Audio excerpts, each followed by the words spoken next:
സംസ്ഥാനത്തെ സ്കൂളുകളിലെ സമയമാറ്റത്തിൽ സംസ്ഥാന സർക്കാർ പ്രതിരോധത്തിൽ. സമുദായ സംഘടനകൾ ഇടഞ്ഞത് തിരിച്ചടിയാകുമോ എന്നാണ് ആശങ്ക. വടക്കൻ കേരളത്തിലെ പാർട്ടി നേതാക്കൾ സിപിഐഎം നേതൃത്വത്തെ ആശങ്ക അറിയിച്ചു. വരുന്ന പഞ്ചായത്ത് തെരഞ്ഞെടുപ്പ് ഉൾപ്പെടെ തിരിച്ചടിയാകുമെന്നാണ് ഒരു വിഭാഗം ഉയർത്തുന്ന വാദം. സ്കൂൾ സമയമാറ്റത്തിനെതിരെ ഇ.കെ. സമസ്തയും കാന്തപുരം വിഭാഗവും കടുത്ത എതിർപ്പിലാണ്.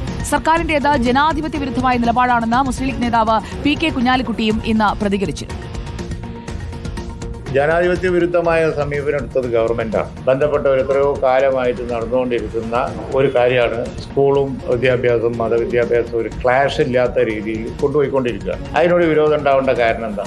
അരമണിക്കൂർ സമയം കൂട്ടണമെങ്കിൽ അതിന് മാർഗം എന്താണെന്നുള്ള അവരോട് ചർച്ച ചെയ്തൂടെ? ചർച്ച ചെയ്യാതെ ഏകപക്ഷീയമായി തീരുമാനമെടുത്തതിലാണ് അവർക്ക് എതിർപ്പ്. വിദ്യാഭ്യാസ രംഗത്ത് ഒരു വിഷയവും ഏകപക്ഷീയമാവാൻ പാടില്ല. കാരണം പക്ഷേ ഞങ്ങൾ ആവശ്യപ്പെടുന്നു അല്ലേ? ഞങ്ങൾ ആവശ്യപ്പെടുന്നു, അതായത് ന്യായമാണ്, അത് ചർച്ച നടത്തണം. മുബഷിർ പി അക്ബർ നമുക്കൊപ്പം ചേരുകയാണ്. Good evening Mubashir P Akbar. സമയമാറ്റത്തിൽ പ്രതിഷേധം ഓരോ കോണിൽ നിന്നായി ഇങ്ങനെ പതിയെ ഉയർന്നു വരികയായിരുന്നു. ഇക്കാര്യത്തിൽ മുഖ്യമന്ത്രിക്ക് നേരിട്ട് നിവേദനം നൽകുന്നതടക്കം നമ്മൾ കണ്ടതാണ്. പക്ഷേ അതിൽ ഒരു നീക്കവും സർക്കാരിന്റെ ഭാഗത്തു നിന്നുണ്ടായിട്ടില്ല. ഇപ്പോൾ ലീഗ് കൂടി ഇതേ രീതിയിലുള്ള പ്രതികരണം നടത്തുമ്പോൾ സർക്കാരിന് മുന്നിലേക്ക് കൂടുതൽ പ്രതിസന്ധിയിലേക്ക് കൊണ്ടുപോകുന്ന തരത്തിൽ ഈ വിഷയം വളരുകയാണ്.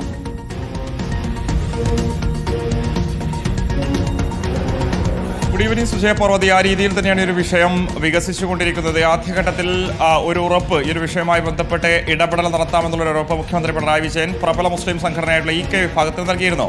പ്രസിഡന്റായിട്ടുള്ള ജിഫ്രി മുത്തുക്കോയ തങ്ങൾ മുഖ്യമന്ത്രി പിണറായി വിജയനെ നേരിട്ട് കണ്ടി ഒരു ആശങ്ക അറിയിച്ച ഘട്ടത്തിലായിരുന്നു പരിഗണിക്കാമെന്നത് മുഖ്യമന്ത്രി പറഞ്ഞത്. പക്ഷേ ഒരു തരത്തിലുള്ള പരിഗണനയും ഉണ്ടായില്ല എന്ന് മാത്രമല്ല, തീരുമാനവുമായി സംസ്ഥാന വിദ്യാഭ്യാസ വകുപ്പ് മുന്നോട്ട് പോയ പശ്ചാത്തലത്തിൽ കൂടിയായിരുന്നു ഇ.കെ. വിഭാഗം ഒരുപാട് കാലത്തിന് ശേഷം സംസ്ഥാനം ഭരിക്കുന്ന ഒരു സർക്കാരിനെതിരെ പ്രക്ഷോഭ പരിപാടിയിലേക്ക് കടന്നത്. കഴിഞ്ഞ ദിവസം അതിന്റെ സമരപ്രഖ്യാപനം ഇ.കെ. നടത്തുന്നു.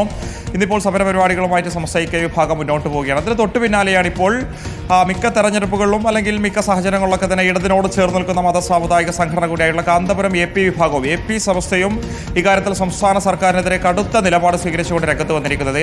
സമസ്തയുടെ ഒരു സംഘടന കൂടിയായിട്ടുള്ള കേരള മുസ്ലിം ജമാഅത്തിന്റെ നേതൃ ക്യാമ്പ് മലപ്പുറത്ത് ചേർന്ന സമയത്തായിരുന്നു സ്കൂളിലെ സമയമാറ്റവുമായി ബന്ധപ്പെട്ടൊരു വിമർശനം സംസ്ഥാന സർക്കാരിനെതിരെ ഉയർന്നത്. ഇക്കാര്യത്തിൽ ഒരു കൂടിയാലോചന വേണമായിരുന്നു എന്നുള്ളതാണ് സമസ്തയുടെയും അഭിപ്രായം. ഇക്കാര്യത്തിൽ വിദ്യാർത്ഥികളുടെയും ആശങ്ക, അധ്യാപകരുടെയും അതുപോലെ തന്നെ രക്ഷിതാക്കളുടെയും ആശങ്കയൊക്കെ തന്നെ പരിഹരിച്ചു വേണമായിരുന്നു സംസ്ഥാന സർക്കാർ തീരുമാനമെടുക്കാമെന്നൊരു അഭിപ്രായവും ഈ നേതൃ ക്യാമ്പ് മുന്നോട്ട് വെച്ചിട്ടുണ്ട്. സാധാരണഗതിയിൽ സംസ്ഥാന സർക്കാരിനെ ആ രീതിയിൽ വിമർശിക്കാത്ത ഒരു സമുദായ സംഘടന കൂടിയാണ് കാന്തപുരം, നമുക്കതറിയാം. പക്ഷേ ഈ ഒരു വിഷയത്തിൽ കാന്തപുരം വിഭാഗവും ഇടതുപക്ഷവുമായി ഇടയുന്നൊരു കാഴ്ച തന്നെയാണ് നമ്മൾ കണ്ടുകൊണ്ടിരിക്കുന്നത്. സ്വാഭാവികമായിട്ടും അതിലൊരു ആശങ്ക ഒരു വിഭാഗം നേതാക്കൾ പാർട്ടി നേതൃത്വമായി പങ്കുവച്ചു എന്ന് വേണം മനസ്സിലാക്കാൻ. വിശേഷം വരാൻ പോകുന്ന പഞ്ചായത്ത് തെരഞ്ഞെടുപ്പിൽ ഉൾപ്പെടെ ഈ പറയപ്പെടുന്ന ന്യൂനപക്ഷ സംഘടനകൾ ഇടഞ്ഞു നിൽക്കുന്നത് തിരിച്ചടിയാകുമെന്ന ആശങ്ക ഒരു വിഭാഗത്തിനുണ്ട്. അത് നേതൃത്വത്തെ അറിയിച്ചിട്ടുണ്ട്. പഞ്ചായത്ത് തെരഞ്ഞെടുപ്പിലാണ് സാധാരണഗതിയിൽ ഇത്തരത്തിലുള്ള പ്രശ്നങ്ങളൊക്കെ തന്നെ പ്രതിഫലിക്കാറുള്ളത്. വിശേഷം വടക്കൻ കേരളത്തിൽ ഈ പറയപ്പെടുന്ന സംഘടനകൾക്കൊക്കെ തന്നെ സ്വാധീനം ഉള്ള ഇടങ്ങളുണ്ട്. ആ മേഖലകളിലൊക്കെ തന്നെ ഇവർ